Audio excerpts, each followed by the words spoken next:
Hello there. Welcome back to the Hollow Voice. I'm here to help you unwind tonight. If this sound helps you relax, please like the video and subscribe to the channel. Tell me, where are you watching from? And what time is it right now? Now, find a comfortable spot and let yourself unwind. June 28th, 1994.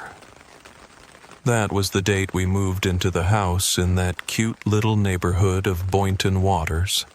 It was a new neighborhood. South Florida was chock full of these little enclaves of houses. Rainbow Valley, Cypress Creek, names the developers probably sloshed around in their heads for a few days to try and sort out what types of images they would evoke for its market.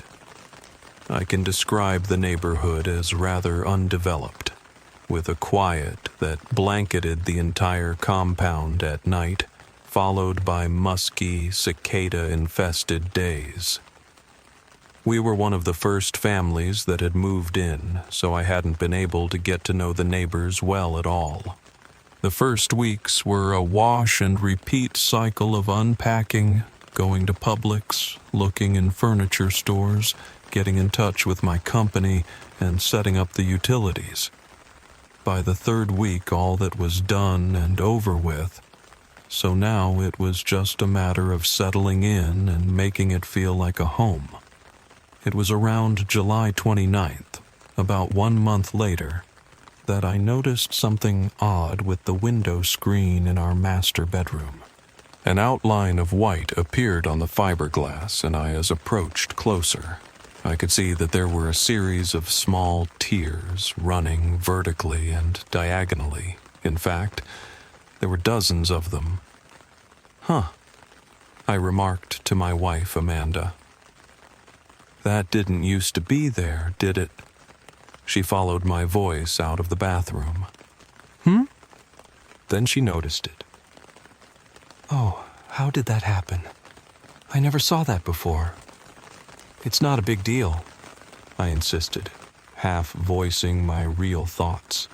I mean, it's a new house after all. It should be flawless. "We can get it fixed." Being that the rips were so significant, I figured they would need a professional touch, so I called up a few window screen repair services the next morning.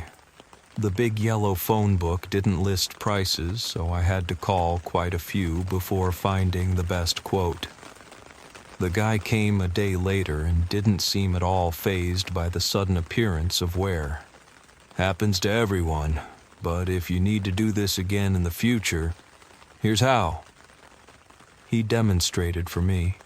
It wasn't a difficult process, just involved getting a new sheet of fiberglass and some super glue.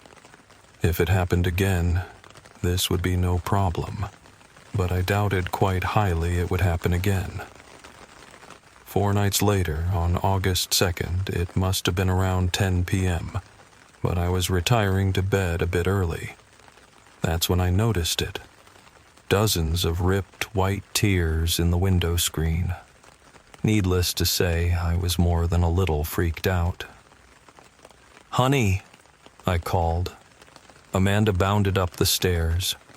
I inched closer to the screen and felt a wave of déjà vu pass over me. These tears were almost exactly the same as the ones from 4 nights ago. It was puzzling, but there they were. "Odd." Amanda folded her robe over her as she entered. "Oh my God!" She rushed over to the screen. "What the—" She peered up at me with a raised eyebrow. Did you do this?" "Of course not," I protested. "I don't know how they got there." Amanda stifled a laugh. "Sorry, it's just... It doesn't make sense, does it?" "No, it doesn't," I said seriously with a sigh. I couldn't believe it. This was a new house. These rips couldn't have made themselves, so it was obvious to me that a neighbor or someone, maybe an animal perhaps, made these. It's got to be a pest, a rodent, or maybe birds. I guess it could have also been one of the neighbor's kids. I mean, this just doesn't make any sense. And look. I pointed to the size and length of the tears. They look exactly the same as last time. Well, we'll just have to keep the window closed then, Amanda concluded. Oh, what? Come on, I told her. We're not going to suffer in the heat because of a few tears in the screen. They could be fixed easily. Around 10 a.m. the next day, I went to Home Depot and got some supplies for fixing. At least one thing came out this. I'd get to work with my hands and do some real fixing up on the new place, which I was looking forward to. By the afternoon, the fiberglass was fixed. I stood back and admired my handiwork proudly. Looked good as new, and I really highly doubted I would need to do this again. Well, that's that. The day wore on, and Amanda and I were out for most of it. We had made some new friends and went out to dinner together. We came back around 11:30. Amanda went upstairs first. Minutes later, she called down to me, "I thought you said you fixed it." I glanced up casually. "I did." A pause. "I did." "Well, it's still there." I shook my head. No way. I shook my head all the way up the stairs. No way. There's just no way. I just fixed it. I just fixed it. Walking into that room, my heart jumped back 5 feet. What appeared before me was a torn screen, once again. The same large gashes, in the same places, creating that same white outline. I couldn't say anything at first. I was a little spooked, but mostly perplexed. This wasn't a situation that could be easily explained, I felt. I observed the tears again, this time searching for clues and traces of what or who caused them. Amanda noticed the concern on my face and told me gently, "It's probably an animal, like you said." She prodded further. "And it's not a big deal after all. We'll just fix it again tomorrow and keep the window closed unless we're in the room." But I wasn't convinced that was the answer. I know it was crazy and probably going a bit too far for some silly old rips in a window screen. God knows those things can tear pretty easily. Still, I had some video equipment. Maybe I could set it up and see what was causing these rips. I yawned. Of course not tonight. Like Amanda said, it wasn't urgent. As we slept, a small noise like scratching against the wall stirred me awake. I only opened my eyes and listened for a moment. It was like someone was carving something into the wall. A rising sense of panic flashed through me, and I quickly turned on the light. Amanda blinked and rustled. "Why'd you turn on the light? Don't you hear that?" My ears peered open again for the scratching. Amanda listened also. "Sounds like carving." The state of alarm in me was all too real, so I got out of bed and listened for where the carving was coming from. It sounds so close by, as if it was in our own room. I approached the window cautiously, assuming there to be some menacing figure, a teenager or someone carving into the side of our house. My voice was buried at the top of my throat, ready to unleash a string of loud warnings. In one swift movement, I opened the window and peered outside, on both sides. But there was no one. It was empty. It was dark but tranquil. The carving continued. "What is that?" Amanda cried, her voice also rising in panic. I shook my head and waited for a moment. A few seconds later, the carving stopped. My heart beat loudly in my chest, and I had to take in a good 30 seconds of silence before I could feel at ease again. I'm going to give the realtor a call tomorrow, see what's going on. If there were some rodent problem she conveniently forgot to mention. In my grumpiness and agitation of being woken up, it was hard finding sleep again. Vagojavich, Vagojavich. I furrowed an eyebrow. What was that honey? I muttered drowsily. Oh, forget it, I thought. She always talks in her sleep. Deeper tone than usual, though. In order to trap a snake, you've got to set some bait. The bait would be the fixed screen. That was top priority. So first thing in the morning, I cut out patches of fiberglass and set to work molding the new patches into place with super glue. After that, I set up the tripod. My video camera hadn't gotten a lot of use in the past year, so the tape inside would suffice. I would have to come check on it after 2 hours, so I made sure to set an alarm on my wristwatch. This time, there would be no mistake. I couldn't even leave 1 minute going without recording. In the first 2 hours, I tried to take care of errands outside. To my positive dismay when I returned, the fiberglass was actually holding up. And throughout the day, as I checked repeatedly in 2-hour increments, nothing happened. I had to constantly record over the previous footage, as there was simply nothing happening that was worthwhile. Well, I thought this was probably a good thing. The rodent or perpetrator, whoever, had moved on. But something was egging me to keep going. Around 8 p.m., the camera still going, and me and Amanda downstairs scarfing down the last bits of Breyer's ice cream in front of the TV, the walls appeared to rattle, if only for a second. That was weird, Amanda remarked.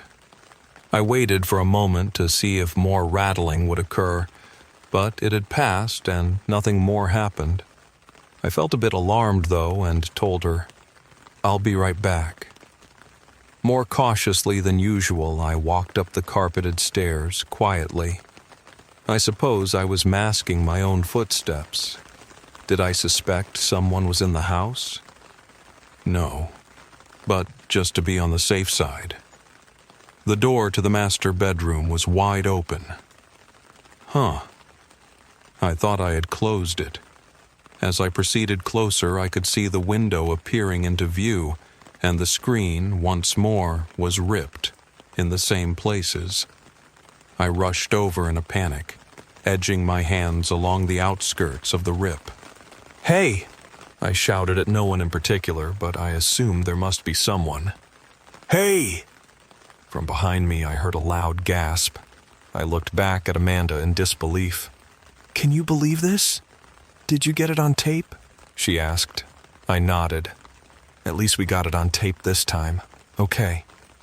I stopped the recording and handed the VHS tape to Amanda. "Get the VCR ready." I stared back at the window screen intently. No thoughts going through my head except, why? How? I focused on the outline and my eyes. In that moment, some inescapable feeling of dread filled me. The outline began to come together for me, take on a shape. It was the outline of a human, no, a woman. It appeared to be, with a sharp nose, her face leaning down and her eyes closed, and below to the side, what looked like fingers plugged into the screen. I shook my head. Maybe it was reruns of Twin Peaks setting my mind on fire, but the face, the figure now were unmistakably visible. I could no longer see any outline. All I could see was this embittered woman, face pressed against the window screen among the ripped fiberglass. I ended up backing away slowly out of the bedroom. Whenever I looked back at the screen, I could see now not a rip or a tear, but a woman, and needless to say, it freaked me out. I walked down the stairs to Amanda, trying to put on a calm face and get the rationality back into my mind. She had already prepared the video. "Ready when you are?" I nodded slowly, pressed play, the scene of the crime where we left off, and pressed rewind. We watched as the video unfolded itself backwards. Nothing was happening yet. The rips were there, but we hadn't reached the point where they first started to appear. "There!" Amanda cried. I paused and looked closely. In the fragmented image, I could see the rips in the screen reversing. I tried to make out what was behind the screen. "Can you see anything?" "No," she said. "It's all darkness behind there." I rewinded back further. Amanda shrieked.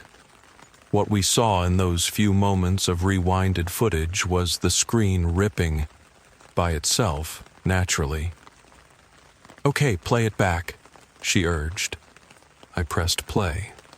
Now we were at a point where the fiberglass was undisturbed.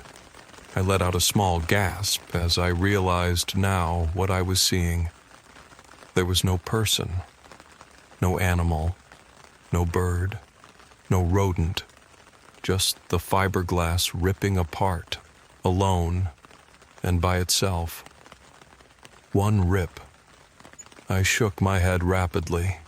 Two, and then another. Amanda stood up and backed away. "What the hell?" It was all happening on its own. "I can't understand it," I whispered to myself. "Is it a ghost?" Amanda concluded. Her voice was absolutely serious. I looked at her as if she was crazy, which she was. "A ghost," I repeated dryly. She pointed to the screen hysterically. "Look at what you just saw. Window screens don't just tear themselves." I suppose mentioning that the outline appeared to look like a woman would only fuel her frenzy. "Look, I admit it's weird. How else can you explain it?" She was still pointing at the screen accusingly. "Window screens rip themselves?" I shook my head in disbelief and forced out a bit of logic. "It's got to be something outside causing it." Amanda looked completely spooked. "Calm down." I looked back at the screen. "Let's just think about this." I sighed. It may be freaky, but it certainly wasn't dangerous. I figured a venture outside to catch a glimpse of what might be causing this was necessary. "Where are the flashlights?" As she went to look for them, I stared back at the screen and rewinded the footage again to when the rips first started appearing. I pressed play and watched. The first started from the left, slight vertical incisions, all in a row, indicating what had earlier looked like fingers. Then long gashes gradually surfaced. One, and then another, until finally what looked like the outline of a sharp nose finished the abstraction. My fears lumped together, and Amanda's suggestion came back to me. A ghost. The ghost of a woman? "Brought the flashlights." Amanda handed one to me. She paused. "What's the matter?" I guess the fear showed in my eyes when I looked up at her. "Nothing." We slipped out the back door and made our way around the hedges to the master bedroom side of the house. Using the light from the flashlights, we peered up and down and into the hedges, along the metal piping, and at the bottom edge of the house. We looked all over, but there was nothing. My vision darted back to the window, to the hedge and then back again quickly. Something was off. I moved just so that the shadows in the master bedroom would allow me to see the rips in the window screen more clearly. The vertical gashes splitting the screen diagonally down the middle were still there, but I could feel my body freezing up with the absence of the rips that contoured a nose. A face contoured those closed eyes, the tears in the middle, all of them, and I had definitely noticed them before, were missing. "Amanda," I mouthed. "Amanda," I repeated in a hushed voice. "Hmm?" she asked. "Go inside the master bedroom and tell me what you see from in there," I told her. "Okay," she replied. "But we've already," I whispered again, harshly. "Just please do it." I couldn't move my eyes. I was stunned. Now I had some reason to believe that these rips weren't caused by something natural. Or maybe it was just me. But there had definitely been a face among the rips before. Definitely there were small gashes outlining a face. I was repeating this logic in my head, but I had to be sure. I watched Amanda come into view. She nodded at me from the bedroom. "Okay, I see you." "How many of those tears can you count?" I called to her. She looked at me like I was crazy, as obviously there were quite a few, but began silently counting. "There's the 2 big ones on the side here, and these 2 smaller ones, and then 4 little gashes right below, just down here. In the middle there are just a bunch of little tears. I can't exactly count them. Looks like 1, 3... She was counting at nothing from where I stood. I interrupted her. "From this side you're counting at nothing." I motioned to the small area that should have been torn to shreds.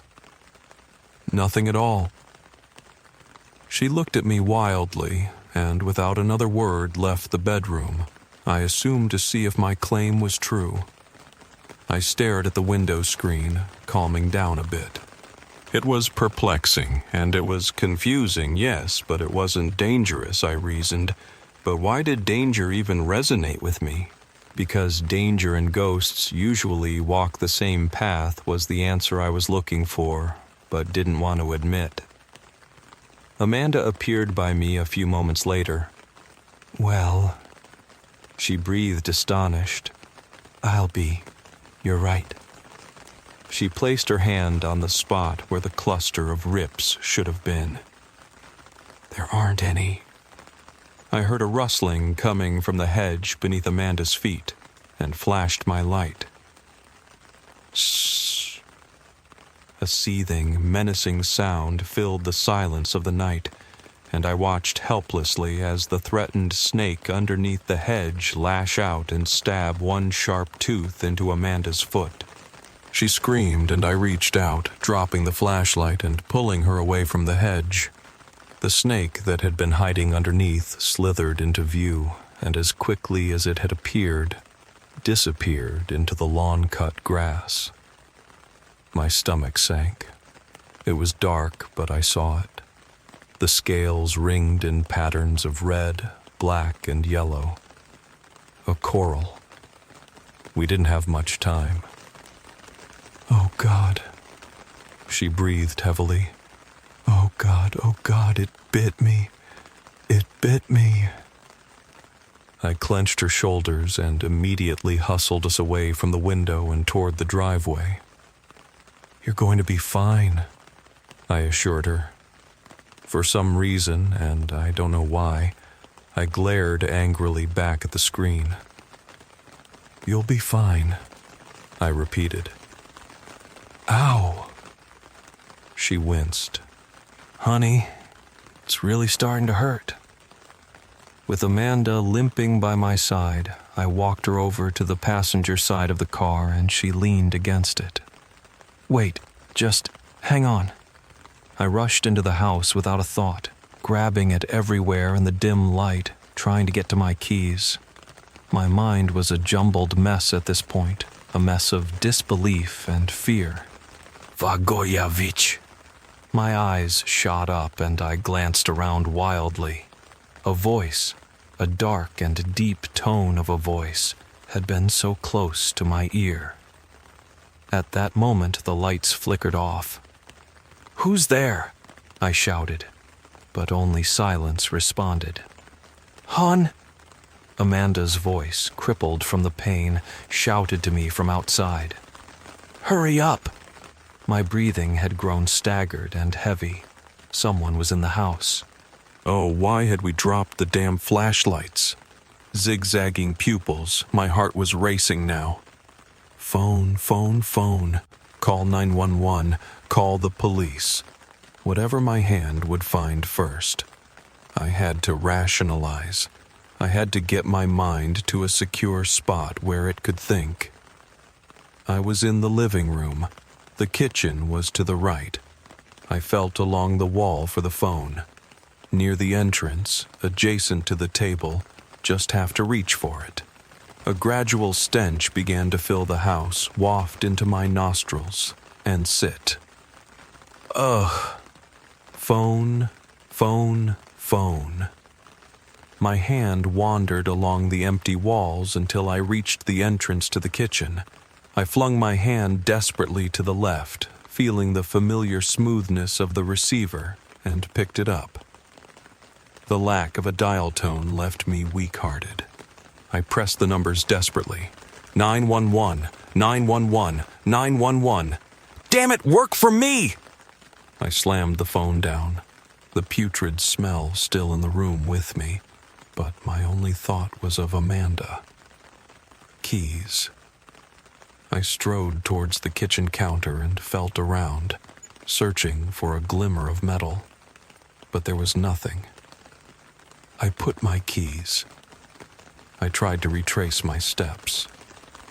We came home, came out of the car. I put my keys by the... Oh God. It was hard to think with all the elements of the moment.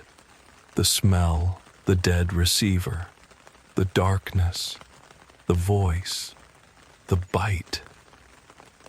Think. I put my keys by the... Suddenly I realized. The table. By the sofa. The table by the sofa. In the dark, I felt along the walls, using my whole torso as a compass. I could feel the edge of the counter press against my back, and I followed the it around the corner where it ended against the wall. I paused for a second, taking in the smell, finally. It was ghastly. A horrible smell like plastic bags of rotting garbage left out in a drizzle and then melted back down by humidity, coiled up and decaying. I'd never before smelled anything like it. I walked into the living room, my nerves tense now that I'd formally met the horrible stench. It was at that moment our car alarm went off, a loud, high-pitched, wavy sound that mutated from tone to tone quickly. I yelled into the darkness agitatedly. "What the hell is going on?" Not wasting another moment to feel the wall or look where I was going, I stumbled into the darkness towards the polyester-clad sofa, slid forward and grabbed at the surface of the table until I felt something sharp and metal in my hands. After that moment, there was no thinking left to be had. I rushed out, slammed the door shut, turned the alarm off, and caught up to Amanda, who was crouched down by the foot of the driveway. "Honey, Amanda, come on. We got to get you to the hospital." "I don't feel so good," she muttered dazedly. The pupils in her eyes appeared dilated and sweat was pouring from her face. "Come on," I urged, Into the car. I shuffled her in and fastened her seatbelt for her. As I was backing out of the driveway, I felt the house staring back at us, something hostile emanating from it. In that fragment of time, it peered at us like a stranger. It was a perpetrator, I mouthed in a desperate grasp of logic. It was our house, yet it seemed cold and uncaring of everything that had happened. It seemed cold and uncaring of me, perhaps even pleased with the turnout. A perpetrator, I mouthed again, but my mind was unconvinced. August 6th was the day Amanda was released from the hospital. It was 2 days later. According to the doctors, a lot of venom had made its way in. But because we reached the hospital in such a short amount of time and because they had anti-venom on the ready, she was able to recover quite quickly. In all that time, minus a couple of food breaks and calls to her parents, her sister, and my clients, I barely ever left her side. The fear of returning to our house had bottled up in me and was forgotten until release day. Then the realization started to hit that we were returning home. And with home came all the elements of that night: the rotting stench, the sudden power outage, the voice, the car alarm suddenly going off. That familiar sense of unknowing filled me. I had asked police to check our home, search the premises, but they returned with nothing. "Keep your doors and windows locked. We're just a phone call away," they said. Reassuring words, but I had hoped that it wouldn't come to that. On the drive home, I even contemplated buying a handgun. Amanda would still need some time to fully, properly heal, but for the most part, she was home ready and could do all the recovering she needed to do at home. "Honey," she said as we approached the entrance to our community, "I don't want to sleep in our bedroom. I hope you know that." "Manda," I looked at her seriously, "we can't let fear run our lives. Besides," I reasoned, "I have already made calls to animal control. They're coming by in an hour or so." Amanda shook her head. "That's not what I mean. It's not the snake. It's the window screen."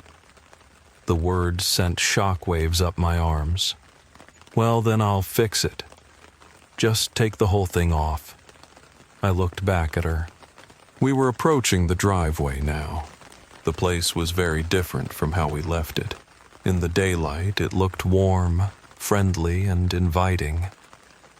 "I think I'll make some calls," she said decisively. "Hey, have you ever tried using a medium? One of those people who can communicate with the dead?" I didn't want to get into this argument with her, so I made my last point very final and clear. We don't need any damn medium. Amanda insisted she needed just the one crutch, but the hospital had, of course, given her two. She strode towards the front door, a little limp in her walk, but as I watched her I could see the doctors did a fine job. She really had recovered. Maybe now, in light of those hospital bills, we could just put this whole mess behind us and move forward with our lives. I would have no fear. As I opened the door to that familiar hallway, nothing putrid, rank, or foul met us. It was the cleanest, freshest smell, the smell we'd grown so used to and that felt so warm to us. Enveloped in this new assurance, I head towards the master bedroom, prepared to see a torn screen, maybe even feel a sense of security in seeing it again. But staring me back in the face when I entered was a perfectly flawless screen. No rips, no tears, not even a blemish. Amanda cautiously followed in after me, and a loud gasp followed that. She pointed, her eyes and mouth quivering at an enormous speed. I finished her thought for her. Yeah, it's fixed. I gently escorted her out. I knew she didn't want to be in there, and I hadn't any explanation nor a tape to serve as proof of anything. Just forget it, I told her. Screen's fixed, so that means it's over. She turned to me abruptly. And you're not gonna question how the screen got fixed so conveniently while we were gone? Who cares? I brushed the point off. I was sick of this crap, and I just wanted to move forward. Seriously, she called after me, still pointing to the master bedroom. You're not even gonna examine this? Honey, this is not normal. Screens don't just fix themselves. Are you going to tell me the police did this? That they conveniently fixed our screen from the kindness of their hearts? I flung a hand into the air, my way of saying, forget it, move on. She called after me repeatedly, but I didn't want to acknowledge it. The past is in the past. What's done is done. Yes, I was curious and sure. I didn't know how the screen got fixed. But was I going to dwell on this more?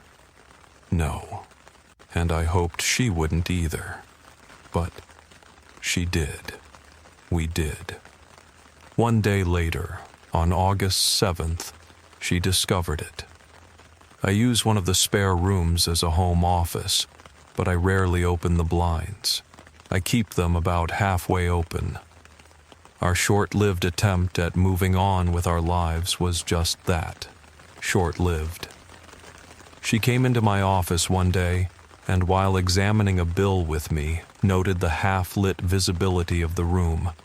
You know it's a little dim. Let me open up the blinds. With no objection from me, she opened the blinds all the way and noticed it. Something that looked like tears in the screen behind the blinds. Was the screen here always ripped? Oh no, I stated. Is it ripped? She pulled the blinds up so we could get a good look at it. My heart stopped in my chest. It was daylight, yes, but I could see it. Amanda could see it too. The same tears, the same rips, the same variation and placement of the previous rips. But I never opened the window, I told her. You don't think I did this? She pointed. No. We were a little spooked, especially after everything that had happened. But since it was daytime, we didn't feel the high intense amount of fear we did the previous times with the master bedroom. Each time we had discovered those rips, it had been at night. Still, she continued, do you think you could fix it? I mean, I know you don't use it often enough, you keeping the window shut all the time. But she approached the screen, then hesitated. I wonder. What?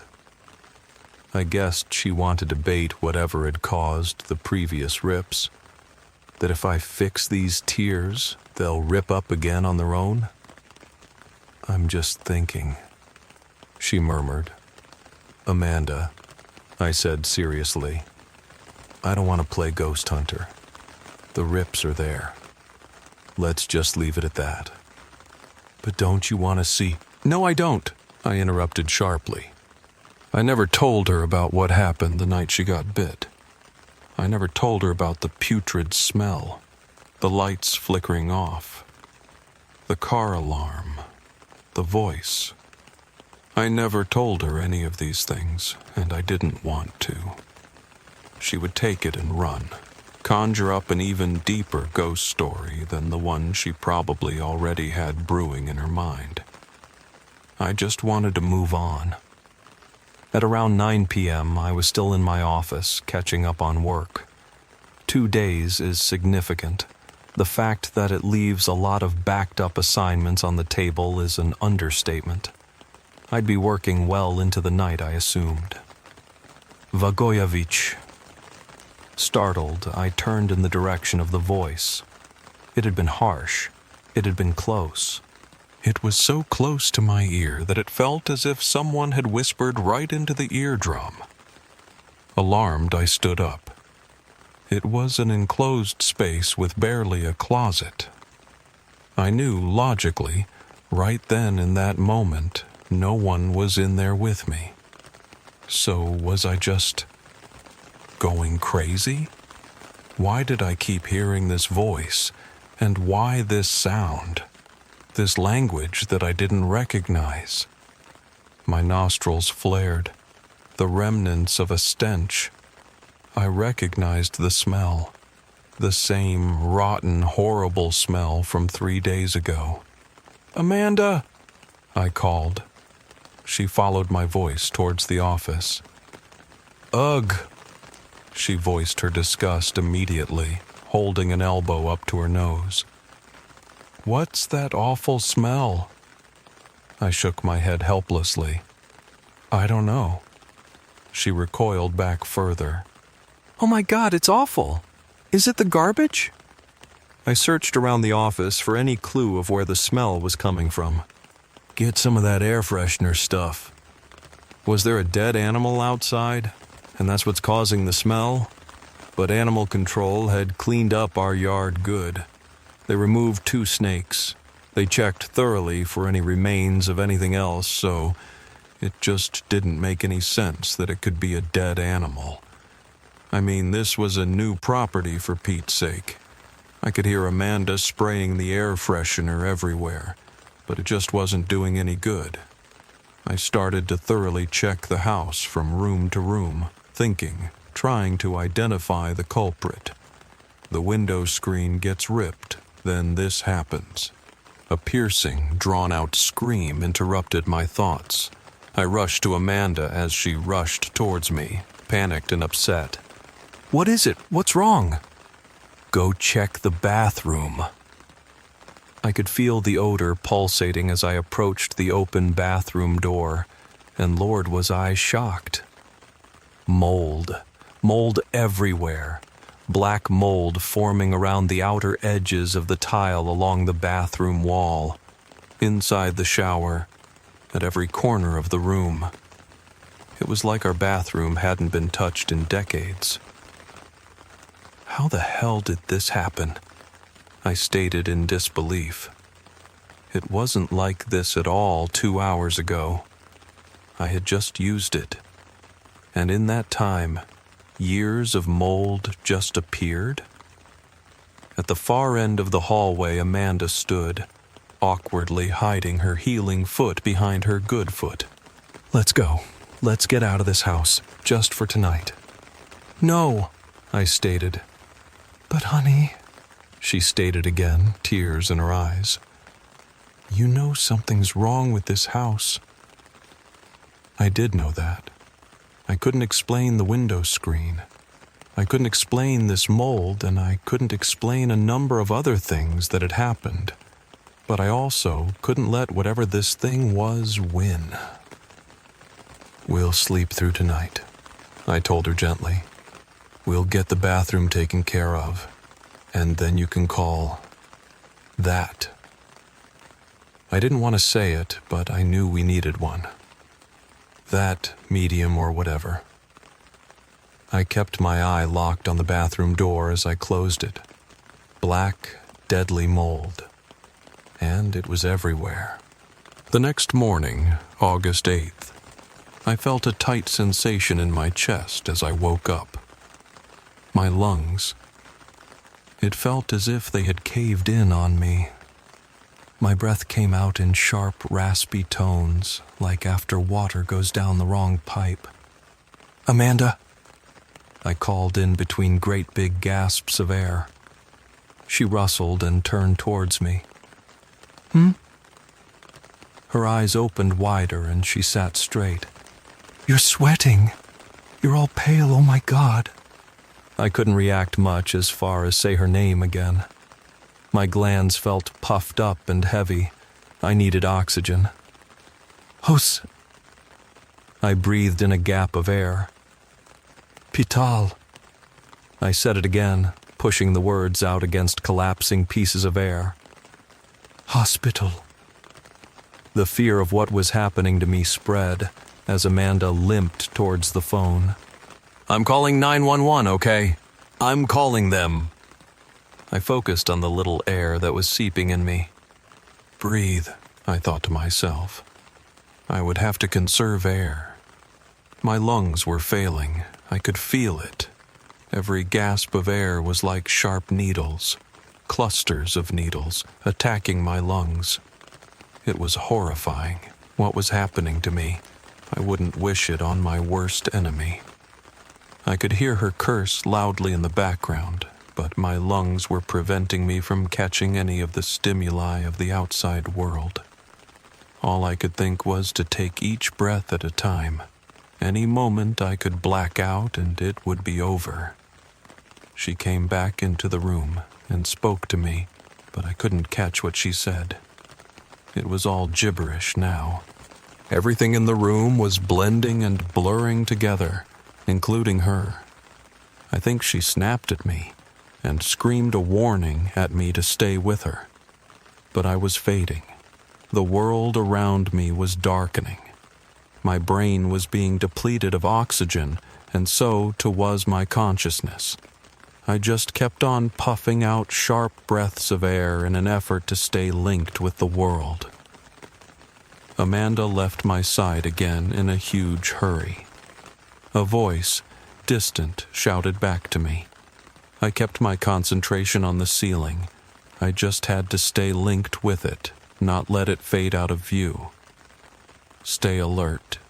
Stay breathing. Don't slip away, I thought. These were all the thoughts I had room for. It was a struggle, fighting against my drooping eyelids, fighting for those breaths of air, each inhale stabbing at my insides. Any moment now I would go. More snapping, fingers, not Amanda's. A multitude of strange, distorted faces crowded around me. I could hear the echoes of their voices bouncing from one figure to the next. I felt the ceiling move closer to me, then slip away as other scenes of other tints of color flipped past and behind me. Something fastened itself on my face, and I felt my brain flicker with some sort of gust of energy, then fade. My eyelids were heavy. The world was becoming dark. Figures, hands all around me. Can't hang on. I awoke roughly 2 hours later in a hospital bed. My chest felt like ice, but at least I was breathing. I had needed some suctioning to drain out the excess air. Pneumothorax, the doctor explained, and I had been attacked by a small hamburger-sized bite of it. Small? I scoffed. Didn't feel that way. Try not to talk so much, the doctor warned. Boy, he was right. Talking hurt. In fact, everything hurt. He explained that things will hurt for the next few days as I recover, but he was hopeful I would be out quickly. After all, he told me, it wasn't a major collapse, more like a light graze. I wasn't sure if he was telling me that because it was true or just a nice, calming doctor thing to say. Amanda was by my bedside. I could feel her squeeze my hand. You made it back to me. Yeah, I replied drowsily. I did. I didn't think too much about why it happened. Mostly I just focused on the recovery part. Amanda was with me most of the time. The day before my release she was out, and when she came back she had a strange little smile on her face. I had watched enough episodes of The People's Court, and I don't even like Mad About You, but I watched it, so when she entered my room, my heart soared the way it did when I proposed, and she'd said yes. She sat down by my bedside and put a hand over mine. She stated sweetly, I think we're ready to go home. Good. I nodded with relief. I've had enough TV for one lifetime. She laughed. It was odd. It had been a while since I'd heard her laugh, since either one of us had laughed.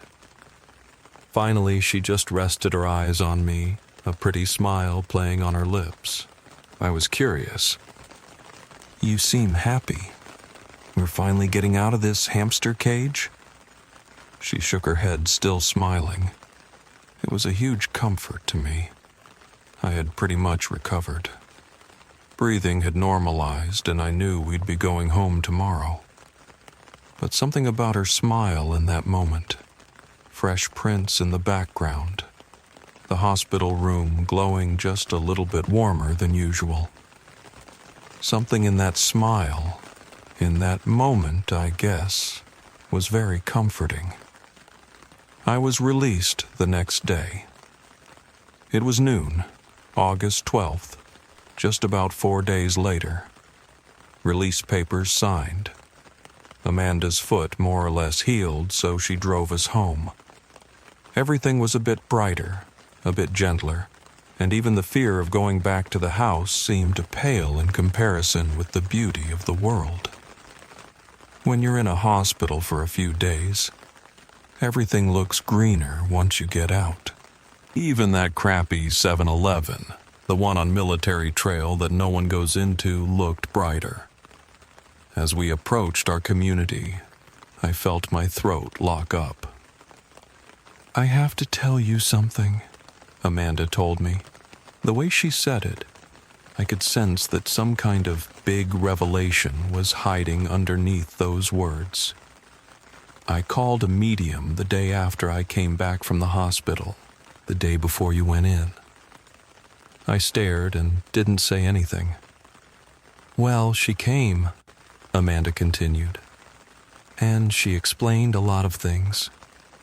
She took a breath as we approached the house. "Now, I know how it's all going to sound, but have an open mind about it." At this point, considering that the very air that I breathed had nearly been taken from me, I was willing to go on a little faith. The medium had come 2 days ago.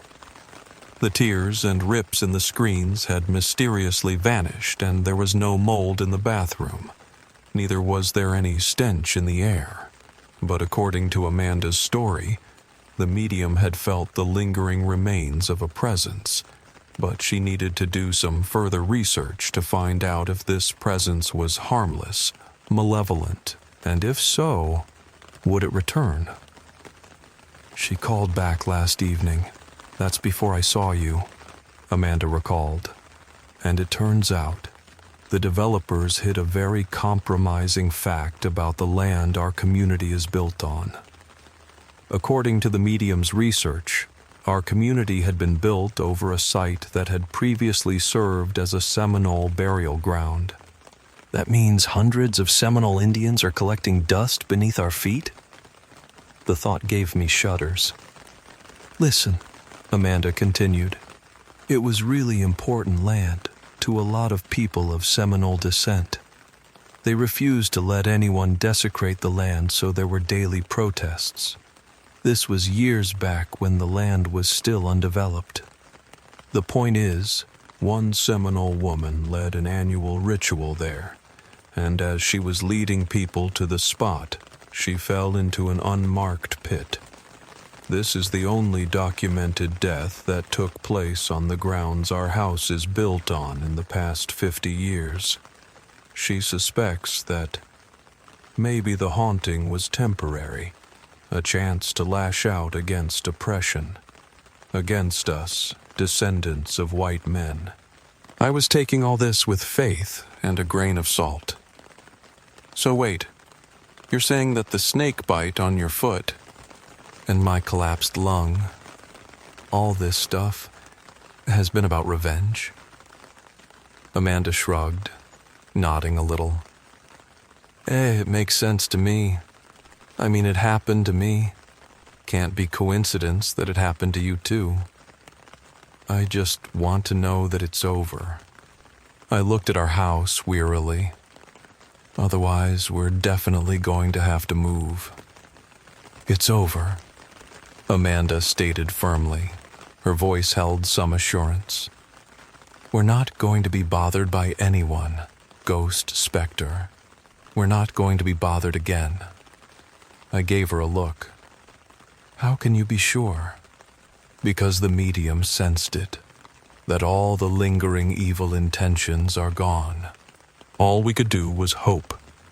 At this point, a normal life couldn't come soon enough. The practicality, the realistic possibility that we would have to move was sitting in my mind like an unopened notice. The option was on the table now, just the fact that it was even on the table. I thought deeply about the theory. A woman, an angry, bitter woman. Bitter that the land had been developed against her will. Bitter that white feet trampled over sacred Seminole grounds. So she lashed out as a snake against a foot, or as the trigger to a lung collapse, as mold against a shiny bathroom sink, or the foul odor of a rotting corpse filling the hallway. Bathroom renovations. That theory nestled and buried itself deep in my mind. The next few weeks went by without incident.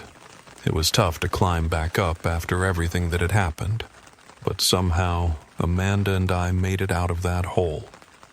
We were finally at a point where we could put all the terrible events that had plagued our first 2 months here. Our lives had regained a semblance of normality again. Weeks turned into months. We didn't look back. We kept moving forward. It must have been February when I was browsing a Walden Books and came across a few books on Seminole Indians. I didn't buy any, but that long dormant curiosity was surfacing. That theory had never left my mind. Was buried, yes, buried deep in cross chambers of my memory that I didn't want to reopen. Yet I think in all that time since the incidents, I never answered some of the burning questions that lay deep in my memory. After that visit to Walden Books, I returned home, keen on contacting someone. Who, I didn't know, but the web might. Yes, we finally got our PC hooked up to the web, moving forward. About 15 minutes later, I found who I was looking for and rang them up. They came by the house 3 days later, while Amanda was at work. "Are you John?" they asked. "Yeah, that's me. Come on in. Make yourselves at home." My invited guests were 2 men of Seminole descent, one in his early 50s and the other much younger, probably in his 20s. The older one started talking first. "I'm Steve. This is Jason. Good of you to call us when you did." His eyes crinkled as his belly shook with laughter. "I want to hear the whole story. I mean the whole story." "Yeah, it's quite a story. Can I get you anything?" The younger one, Jason, spoke up. "Coffee?" "Got it. One for you too, Steve." Steve was a big guy with a bear-like stance when he walked. "Better make mine decaf." Steve and Jason were both with the Seminole Tribe of Florida organization. They agreed to meet after I had indulged a little bit about what had went down in those late summer months. Now I was filling in the details. They were intrigued. "And anyways," I continued from the ending of my story, "it seems like it's over now. But I feel guilty. If we're here, sitting on a Seminole burial ground, and she died in such circumstances, just because she wanted to keep traditions going, I swallowed. I hadn't mentioned it much to anyone. It was a thought that sat in my mind, alone, for only me to grapple with. The tears and cuts and rips in the screen, they resembled a woman. Eyes closed, fingers digging into the screen. Steve looked at me strangely. "Window screen ghosts," he whispered. I stared up at him, startled. A smile crept up at the corners of his mouth, and he broke into wide laughter. Now listen, John. If I were you, I would just put it behind me. And you have. But you got to really mean it. To put this stuff behind you, you gotta let it go. Now, if I recall, the lady in question, whose name is Urma, she's done her part here on Earth, and now she's continuing on her journey. Her possessions buried with her. That's our custom. Jason spoke up then. But I'm not sure if she even intended to hurt you. That's not our way. I think she was communicating something with you. A warning, perhaps. A chance, maybe. I mean, after all, isn't it the moments where we think we might lose each other that bring us closer together? Jason had a point.